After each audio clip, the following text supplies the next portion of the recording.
So without further ado, we can turn to our first divisional presentation from the Environment and Marine Sciences Division.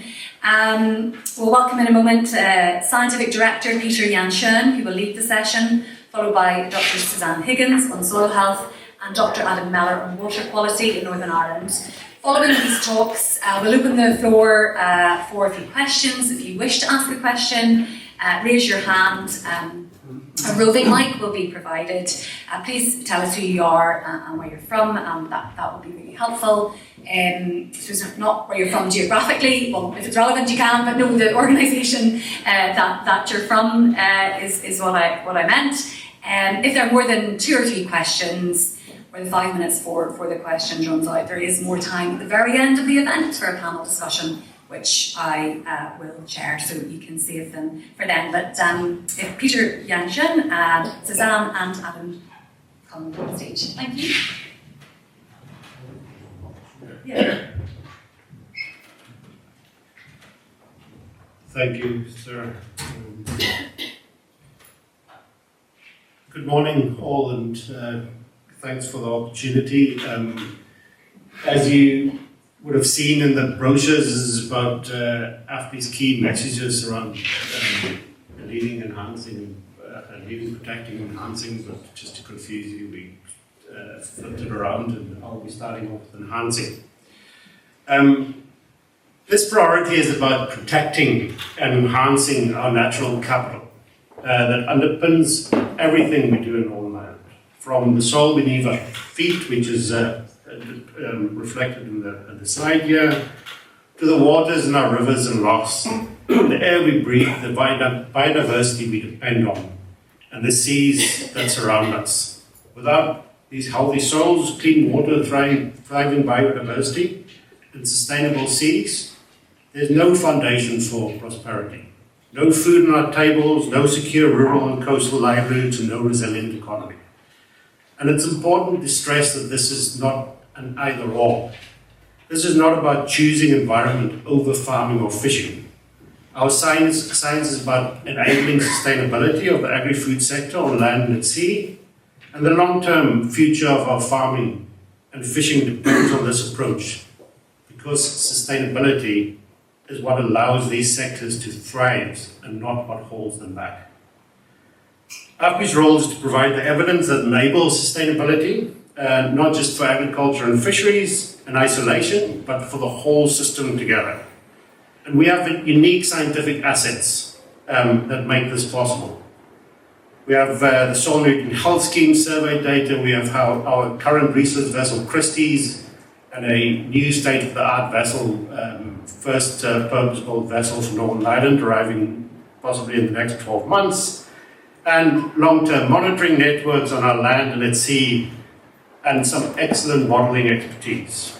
These allow us to track change, test scenarios, and our ability to communicate trade-off and risk to give government, industry, and communities the knowledge they need to make informed decisions.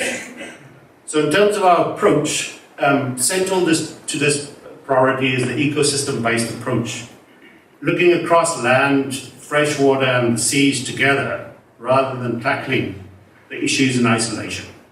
It's a whole system perspective, balancing productivity with environmental protection and community well-being. But that means understanding the biophysical and ecosystem processes that underpin services for food production, water purification, carbon storage, and biodiversity. And because only by understanding these processes can we optimize and manage those services sustainably. Our science enables decision makers to see the trade-offs clearly, where choices are straightforward win-wins, and where we have to have more difficult discussions and balances to be struck. We strive to continue to build these on partnerships with DERA, with industry, with university, with other similar organizations to ourselves, and conservation groups and with communities themselves. And importantly, this is enabled by AFBI's unique science assets and data platforms, include these long-term monitoring networks, flagship data, surveys and data, and our agri-environment, marine and freshwater research capabilities. To work together, These provide evidence that's unrivaled in Northern Ireland. And all this underpinned by sustainability and directly support the other two science strategic priorities, which you'll hear about later in terms of leading sustainable agriculture and food and protecting animal, plant and human health. Modelling is at the heart of the work, as this work is the advanced modelling. From using soil to sea framework, high resolution data and increasingly AI-enabled analytics, we can explore how changes in land use, farming practices or fisheries management ripples through the whole system. Our goal is to optimize ecosystem services, food production, clean water, carbon storage, healthy soils, biodiversity and resilient fisheries and farming. Modelling has enabled us to understand and connect the processes behind these services and show how changes in land use and management affect across the whole system. AFBI is distinctive because we can connect at scale, from field to whole catchment to fresh waters to our seas. And we are translating our existing world-class expertise in marine ecosystem modelling into freshwater and land-based systems. And this is the next step in delivering fully integrated whole system models from that entire continuum from soil to sea. Long-term monitoring remains vital. Carbon stocks, biodiversity, water quality and climate and environmental baselines. These data sets enables us to separate natural variation and variations that we see from real change and to provide trusted evidence over decades and not just snapshots. This modelling and monitoring isn't an end to itself, but it's designed to inform real-world choices. So in terms of our focus areas looking forward, our scientific priority in this area, as I said, spans the land, freshwater and sea. First, we have soil to sea catchment modelling, enable decisions on nutrients, carbons and water. Secondly, we have marine ecosystem science, that multi-species, spatially explicit models that integrate climate change, fishing pressures and contaminants. Third, we have monitoring from long-term marine time series and freshwater stock assessment to new AI-based habitat mapping.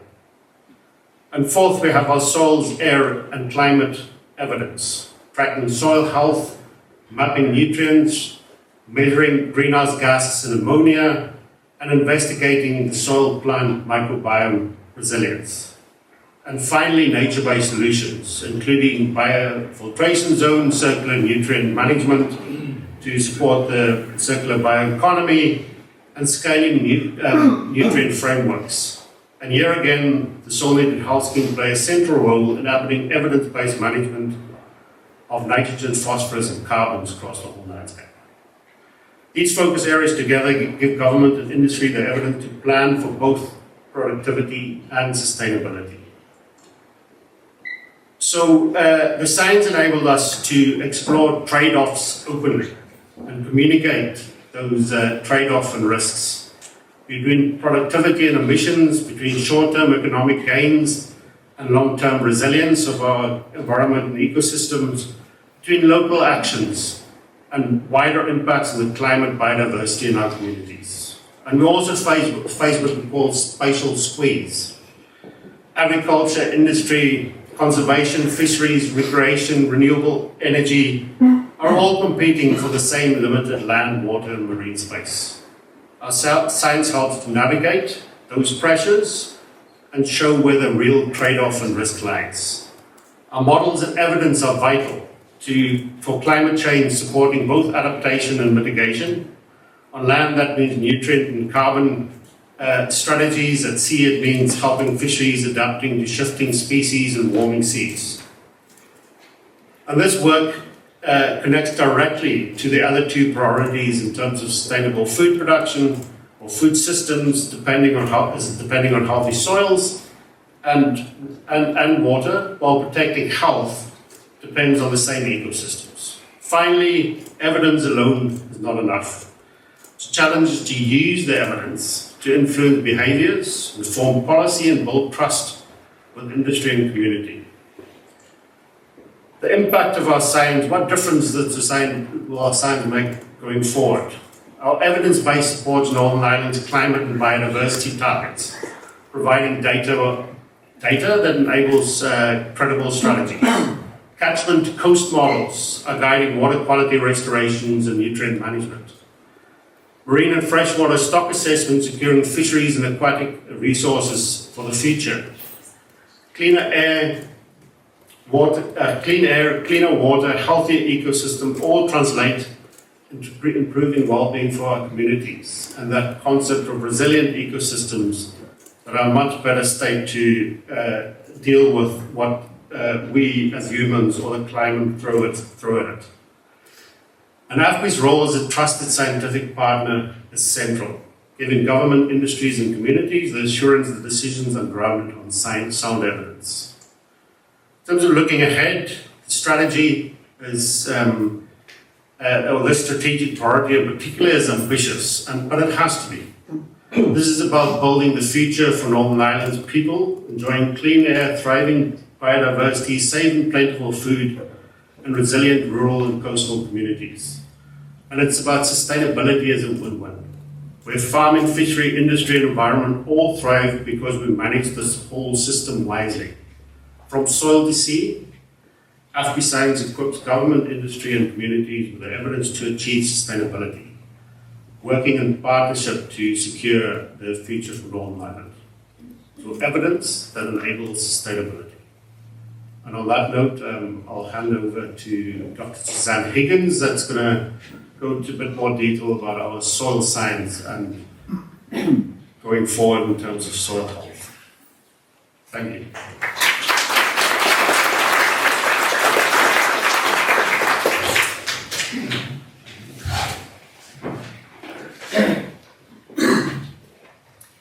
Good morning everyone, I'm Suzanne Higgins. I'm very pleased to present our soil health research platform this morning.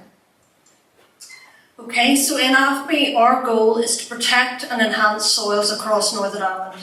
Soil is one of our greatest natural assets.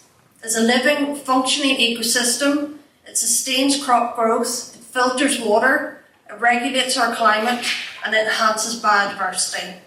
So at AFBI, we aim to deliver innovative, collaborative and transformative soil health research with international recognition. So what do we mean by soil health? So soil health is all about soil functioning. So soil delivers multiple ecosystem services. It provides resilience to climate extremes. So when a soil is healthy, it's more resilient. This means if there's a period of drought, a healthy soil will bounce back and recover.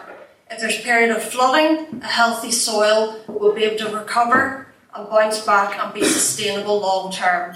So building soil health on farms and across our landscape is very important in terms of resilience and sustainability of our systems in multiple land use types. So we can measure if soil is healthy or not through monitoring. So we have a wide number of monitoring programs in Northern Ireland in terms of soil health. One of the main ones we all know about is our Soil Nutrient Health Scheme. This is a world-leading scheme which is measuring soil chemical properties in 650,000 fields over a 4-year period. So we began Soil Nutrient Health Scheme in 2022 in the southeast. Then in 2023 we moved west into Fermanagh. 2024 we moved into the northwest, and now we are beginning Zone 4, which is County Antrim. We've had 90% uptake by farmers to this free soil sampling scheme. We monitor soil health through the measurement of indicators. These tell us how healthy our soil is. In the Soil Nutrient Health Scheme, we are measuring chemical indicators, but in other research programs going forward to build on this, we are measuring more biological indicators and physical indicators of soil health. As well as measuring, we have used innovative technologies such as LiDAR mapping to look at how nutrients move across our landscape. And we have in-field sensors such as soil moisture sensors which measure real-time soil moisture at continuously at a number of sites. So the photograph in the top centre there, that's a Cosmos station. We have one here at Hillsborough. This measures real-time soil moisture. There's 3 of these in Northern Ireland, and there's a network of 50 sites across the UK. AFBI has been instrumental in setting up an all-Ireland soil moisture platform where we can look at soil moisture continuously over time. This tells us how our soil is changing, how the climate's changing, and can help us build plans and resilience in terms of future change in our climate, such as increases in weather events, flooding, or periods of drought. This tells us what is happening in the soil over time. Our soil health programme delivers high impact research. We work across Europe with European partners to publish a number of high impact journal publications. We work at field, farm, catchment and national scale in terms of soil health. In our research we have 5 pillars of soil health research. We look at air quality in terms of the interaction between soil and air, water quality, biodiversity, how we manage our soils and the bioeconomy. So for example, every time we apply fertiliser and slurry, there are emissions of greenhouse gases into the atmosphere and ammonia. We look at ways to better manage nutrient applications and better manage soil to minimise the emissions of greenhouse gases and ammonia from agriculture. We also have a big programme on water quality. So we know that surplus nutrients in soil are a greater risk of nutrient loss into waterways. We also know that we have very high moisture soils, we have a very high rainfall climate, and we also have a topography and landscape across Northern Ireland undulating fields which are prone to nutrient and water runoff into our waterways. Soil is very rich in biodiversity, both below ground and above ground. We are doing a lot of monitoring of soil biodiversity and how we can enhance biodiversity across the landscape, on agricultural land, on peatlands, forestry. We do a lot of work on how we manage our soils in terms of protecting the soil structure, minimising damage by compaction. And we have a big programme of work on the bioeconomy, which is circularity of nutrients and the use of things like anaerobic digestion, alternative fertiliser products, how to better manage slurry. Okay, just to go into a little bit more detail, so in the soil nutrient health scheme we are measuring nutrients. So our main plant nutrients are nitrogen, phosphorus, potassium and sulphur. We also look at magnesium and calcium. And we can tell a lot about nutrients across the landscape, how much, what are the drivers of nutrients. So there's it's management, the influence of management on nutrient inputs, but there are also other factors which affect nutrient distribution in our soils. So the map there in the top right, this is soil magnesium levels, and this has come through really nicely in the soil nutrient health scheme. The red there is where the magnesium levels are particularly high, so the white gap there is zone 4, which we'll be sampling this winter. And you can see the red there is where there's areas of basalt parent material. So soil derives from the weathering of bedrock, so the influence of the underlying rock very much comes through in the soil. So you can see there where there's very high magnesium levels, this is because of the underlying basalt parent material. So there's factors there in our landscape, but whenever we map at a Northern Ireland scale are coming through, such as the influence of underlying geology. We also see very nicely the patterns of climate. So we see where there's nutrient deficiencies out in the west, where there's higher rainfall, and often these things override the effective management. And we have to look at the drivers of these changes, where the nutrient distribution is at a national scale, and some of the factors moving up from a farm to a landscape scale. Through the soil nutrient health scheme, we have employed very innovative LiDAR mapping, where we can look at nutrient flows across the landscape potentially into waterways. From this, we are moving on now to look at how do we intercept those nutrients. So if nutrients which we know nutrients will move across our fields because of the amount of rainfall we have, the undulating landscape, we are now looking how do we intercept those nutrients before they get into the water. This is through building riparian zones, buffer strips between the waterway and a field to stop and trap the nutrients before they get into the water. Also, we look at things like soil carbon. It's one of our other really important soil properties. So there's more carbon in soil globally. There's 2.4 billion tonnes of carbon in soil globally. This is 4 times the amount of carbon that is in the atmosphere and 4 times more carbon that is in our plants and animals. So soil is a tremendous store of carbon. So we want to hold on to that carbon in our soils and reduce loss. In Soil Nutrient Health Scheme, we are measuring carbon stocks across farms. We use the LiDAR mapping that we have done to measure the carbon in our hedgerows and trees. And we also take deep soil sampling at different depths to look at how much carbon is stored in our soils down the profile. And this will give farmers a measure of the carbon stock on their farm and help them to manage the carbon on their own farm business. So carbon is very important in terms of soil structure and soil drainage. A healthy soil will have a nice crumbly structure. It'll drain water well. So in times of heavy rainfall, you want the water to be able to drain into that soil. If you have areas of flooding and ponding in fields, it suggests that the soil is compacted. There's damage there where you've compressed the soil and the water can't drain through. We do a lot of work on soil structure and minimising damage to soil through compaction.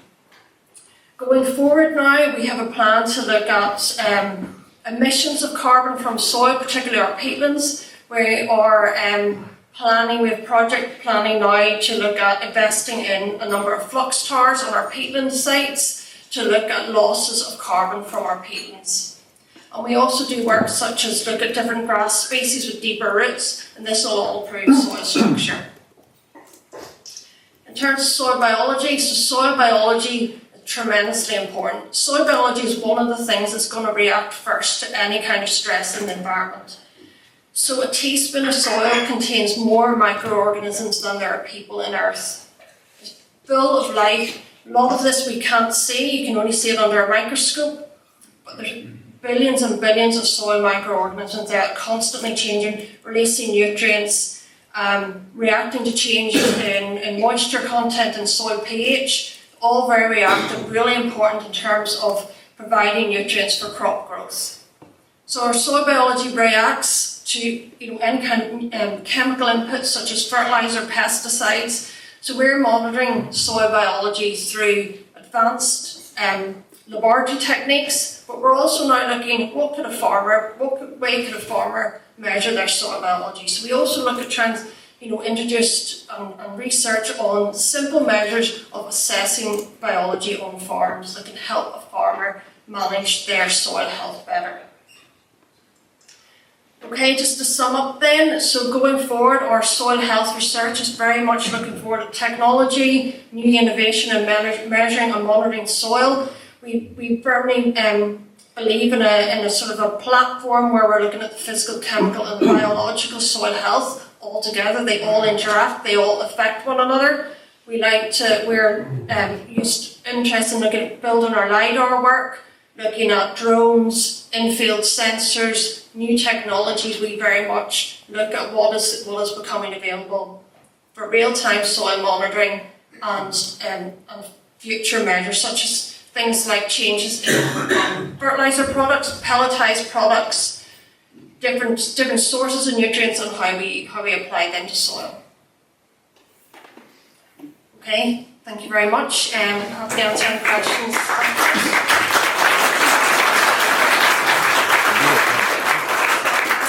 I'm now going to hand over to Gavin Miller, who's going to present our today.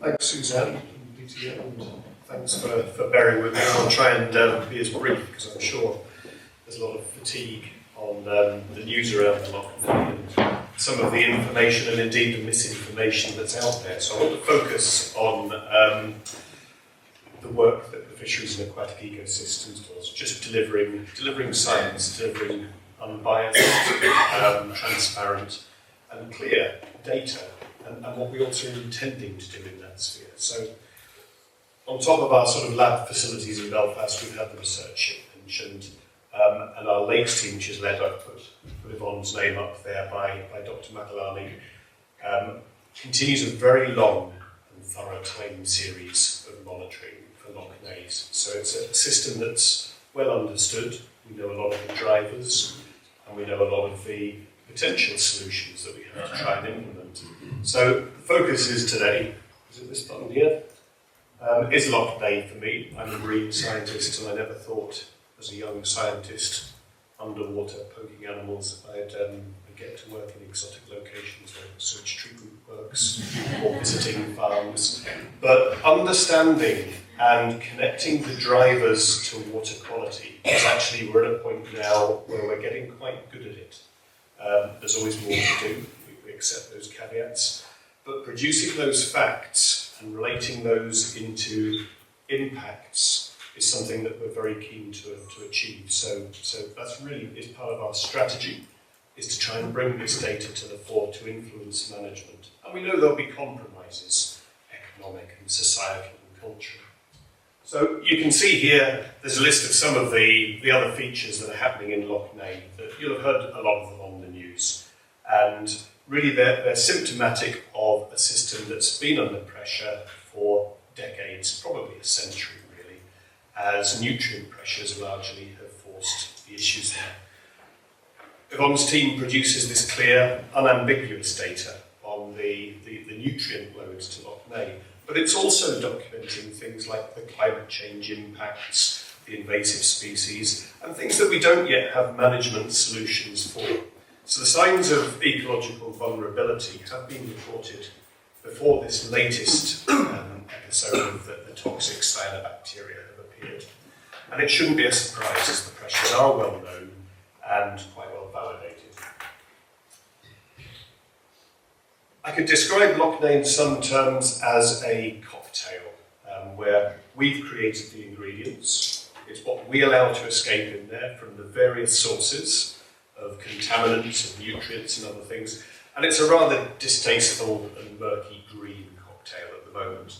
So that recipe has changed in its proportions over the last 100 years. We've improved things. And the scientific data has facilitated that. And it's evidenced where we've made improvements through wastewater, through agriculture. And the data there is fairly irrefutable.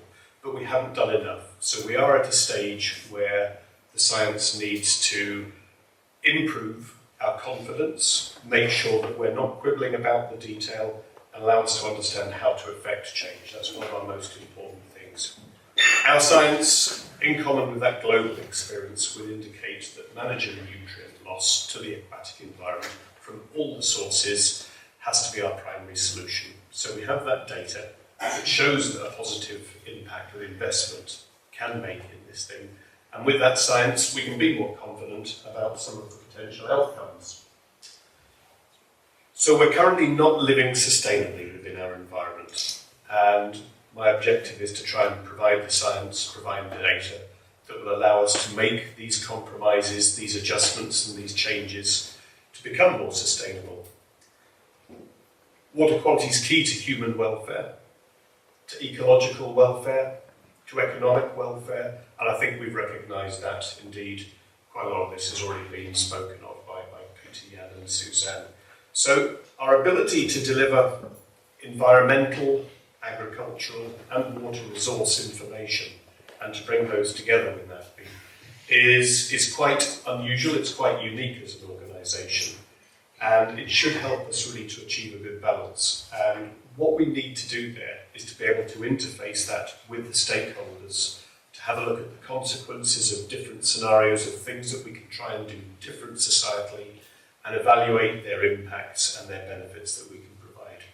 So whilst there might be some hard messages where we know we have to affect change, and that's always scary to the various sectors and pressures that we need to address, we want to support that with hard data. And that's really in that objective of achieving that societal sustainability. How will we go about influencing and affecting that change? This is really getting on to the modelling side of things. And we have, I think we've already alluded to some of the observational data sets that we maintain for over 50 or 60 years in duration for the loch itself. We have more data on that, on the various other inputs and drivers that are affecting our ecology of the loch. So we need to be able to synthesize those observational data streams, and it doesn't take a genius to understand that we can't measure everything everywhere when we're talking about impacts that are diffuse, tiny parts that are coming from every field, every shuck, every pipe, every wastewater treatment works, you know, to a larger degree. To bring all of those together, we can't be everywhere at once to do that. And that's where the modelling really is now coming to the fore to help us understand the processes that we observe, how they interact with each other, and how we scale those to landscape scales. So the graphic up there on the screen is showing a number of components that we try and join. So we've got physics, we've got climate, we've got catchment interactions, we've got ecosystems there with these food web models.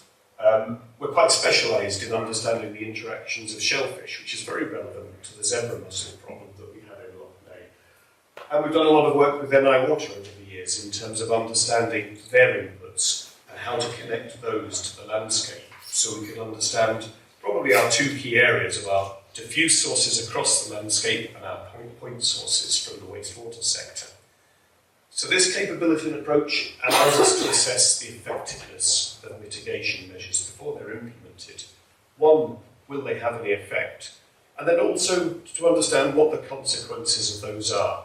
If we propose a mitigation solution, that will have other, both unintended as well as intended consequences. And this is a state where we're at in trying to improve that confidence and that decision-making process. So the modelling does provide a scientifically validated method to identify these measures, and hopefully that will support innovation across the sectors and investment to help us achieve that balance for our landscape. So the developing approach and projects that are in the pipeline brings me on to the Loch Ness Shield projects, which are a DARE-funded suite of projects that are really banking on being able to access, and this is quite exciting for me, our soil scientists, our agricultural scientists, and interfacing those with our aquatic ecologists, and even taking that down to where I started my career in the marine environment. Because it's all about that connected environment, our aquatic environment, understanding the transport, flux, and transformation of nutrients and other key elements in our environment, all the way down to the lake, Loch Ness, and indeed I have an interest beyond that down to our coast, where we know there's also an impact. So we'll leverage our science disciplines across those aquatic, veterinary and agri-environment branches, as well as externally with some of the academic partners that have already been mentioned. And those projects aim to deliver meaningful, accessible, transparent and unambiguous data. The data will then be synthesised into models that people can look at, they can test, we can look at scenarios. And that ecological improvement in the Loch Ness catchment realistically is going to take a generation. This is AFBI data, you'll have heard it on the news and in other sources, that has informed what that recovery will take. It's going to be a slow burn. So the science needs to be effective and consistent. So we'll benefit from that initiative and innovation from the sectors and the contributors. And our aim is really for that investment there into our urban and our rural landscapes. We need to take both sides of the communities here and try and improve our sustainability and wealth for Northern Ireland. I think I'll try and leave it there, not ramble on. So over to you, Sarah. Yes, yeah, thanks.